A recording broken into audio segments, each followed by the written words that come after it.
नमस्कार देखंतु ये हेउची गणतंत्र राष्ट्र बा इंडिया गवर्नमेंट बा भारत सरकार अधीन थिवा ओडिशा सरकार कहबार तात्पर्य एतिकी जे ये होची प्रशासन लुचकाड़ी खेल बा विचित्र लीला। यही प्रशासन पब्लिक मानकू जबरदखल करने एवं यही जबरदखल जगह उपरे दिताला तीन ताला चार ताला बा झुंपड़ी घर बा इत्यादि इत्यादि करने यही प्रशासन से प्रश्रय देइथिला। केवल एतिकी फरक ए समय प्रशासन ने अलग कौन दलर बा कौन राजनैतिक दलर सरकार थिला बेले एबे अच्छी अलग गोटे दलर बा राजनैतिक दलर सरकार फरक केवल एतिकी।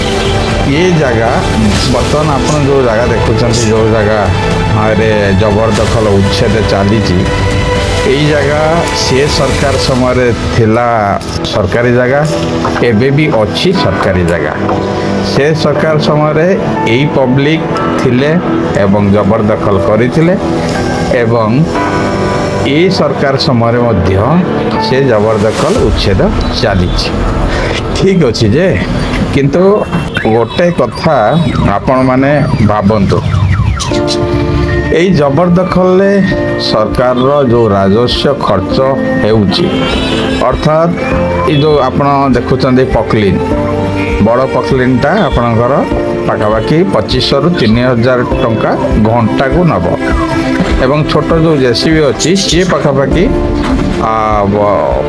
1800 रु 2000 बा 2200 पर्यंत सी प्रति घंटा को सी चार्जेस तार अच्छी। बाकी जो पुलिस सार मैंने आसती फोर्स सब आसी जो स्कॉर्पियो गाड़ी कि बोलेरो बा XYZ आप जेकोसी गाड़ी कहतु ना कहीं आधे भी तेल पड़ुची आधे भी से राजस्व ही तेल पैसा दि जाऊँगी।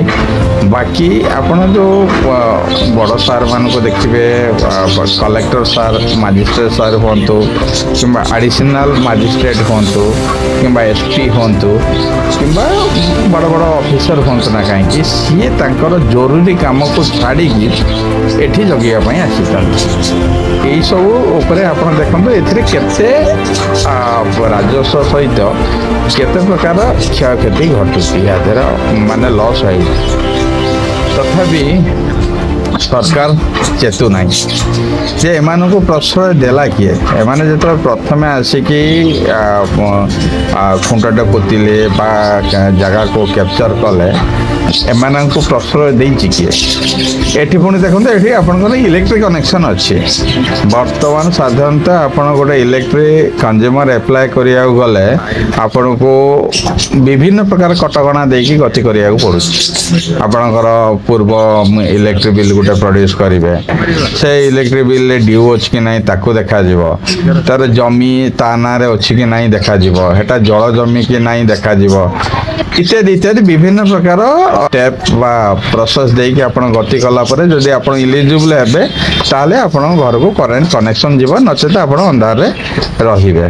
किंतु ये जगह रे एठी इलीगल कंस्ट्रक्शन हेइथिला तथापि ए जगह रे इलेक्ट्रिक जळुची एटा भड़ा लगी माने पाखापाखि बहुत गुड़ा घर आप देखुवे ये घर गुड़ाक भड़ा लगी जी भी ये जगार इलीगल कंस्ट्रक्शन करी सी भड़ा को से निजे नौ इलेक्ट्रिक वाला इलेक्ट्रिक देती जदि आपणकर वाटर सप्लाय थी सी भी निश्चित भाव में बाध्य हे इलेक्ट्रिक आसची माने वाटर सप्लाय भी देवे इत्यादि इत्यादि जहाँ भी सब प्रकार सुविधा थिला नले एठी केमिति दुकान हो कि रेसिडेंस हो एठी केमिति हेइतला तेणु निश्चित भाव में सब प्रकार सुविधा थिला किंतु ये जगार कौ माने स्टेप रे क्लारिटी देखिकी इलेक्ट्रिक डिपार्टमेंट ताको करेंट देइतला बा ए जगह इलीगल कंस्ट्रक्शन हेइतला प्रथम आपण से विषय टिके चिंता करंतु।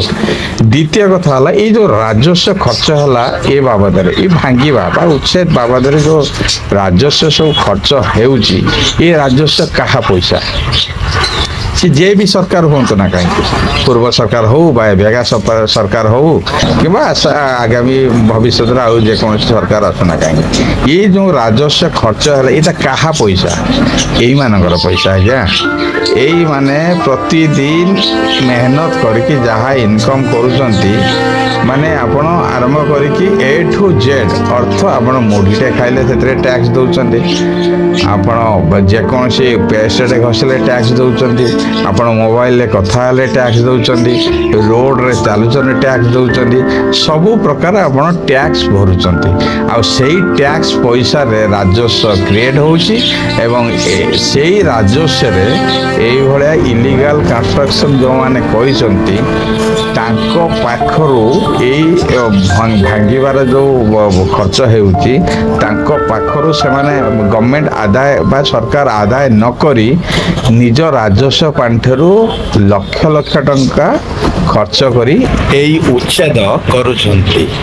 ଆପଣ ନିଜେ ଚିନ୍ତା କରନ୍ତୁ, ଉଚ୍ଛେଦ ହେଇଗଲା, ଠିକ୍ ଅଛି, ଜଣେ କରିଥିଲା, ଉଚ୍ଛେଦ ହେଇଗଲା, ଉଚ୍ଛେଦ ହେଲା ପରେ ସେଇ ଜାଗାରେ ପୁନଶ୍ଚ ଆଉ କେହି କୌଣସି ପ୍ରକାର କନଷ୍ଟ୍ରକ୍ସନ୍ ନ କରିବେ ବୋଲି ରାଜସ୍ୱ ବା ସରକାର ତରଫରୁ କୌଣସି ପ୍ରକାର ନିୟମ ଅଛି କି? କିଛି ନିୟମ ନାହିଁ। ଆଜି ଉଚ୍ଛେଦ ହେଇଗଲା, କାଲି ସକାଳେ ଆଉ ଜଣେ ସେଠି ଛୋଟ କୁଡ଼ିଆଟା କରିକି ତାର ଚଲେଇଲା, ପୁଣି ସଂସ୍ଥା ଚଲେଇଲା, ପୁଣି ପ୍ରଶାସନ ଆସିବ ତାକୁ ଉଚ୍ଛେଦ କରିବ, ନୋଟିସ୍ ଦେବ, ନୋଟିସ୍ ଦେବାର ପୁଣି କେତେ ଦିନ ଅପେକ୍ଷା କରିବ, ତା ଦେହରେ ପୁଣି ରାଜନୈତିକ ନେତାମାନେ ଲାଗିଯିବେ, ଲାଗିଗଲା ପରେ ପୁଣି କିଛି ଦିନ ପରେ ନିଜ ହାତରୁ ସେଇ ରାଜସ୍ୱରୁ ପଇସା ଖର୍ଚ୍ଚ ହେଇ ସେ ଜାଗାରେ ପୁଣି ଉଚ୍ଛେଦ ମହୋତ୍ସବ ଚାଲିବ। ଆଉ ଆମର ତ ଦେଶ ବିରାଟ ବଡ଼ ଗଣତନ୍ତ୍ର, ସମସ୍ତେ କହୁଛନ୍ତି ସବୁଠୁ ବିରାଟ ବା ବିଶାଳକାୟ ଗଣତନ୍ତ୍ର ଦେଶ ଏଟା।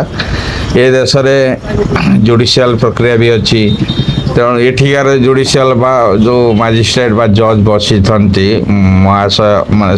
ମାନନୀୟ ଯେଉଁ ଜଜ୍ ବିଚାରପତି ଅଛନ୍ତି, ସେମାନେ ଜଜ୍ ବି କରୁଛନ୍ତି, ବିଚାର ବି କରୁଛନ୍ତି। କେମିତି ବିଚାର କରୁଛନ୍ତି ନା, ଧରାଯାଉ ଆପଣଙ୍କର ରେଲୱେ ଲାଇନ୍ ଉପରେ ଜଣେ ଇଲିଗାଲ କନଷ୍ଟ୍ରକ୍ସନ୍ କରିଦେଲା, ଯଦି ସେ କେସ୍ଟା ଆପଣଙ୍କର ନ୍ୟାୟାଳୟକୁ ଗଲା, ତାହେଲେ ସେଠି ବିଚାରପତିଙ୍କର କ'ଣ ନିୟମ ନା, ପ୍ରଥମେ ତାକୁ ତମେ ନୋଟିସ୍ ଦେବ, ମାସେ 2 ମାସ 6 ମାସ 6 ବର୍ଷ 5 ବର୍ଷ ଇତ୍ୟାଦି ଇତ୍ୟାଦି।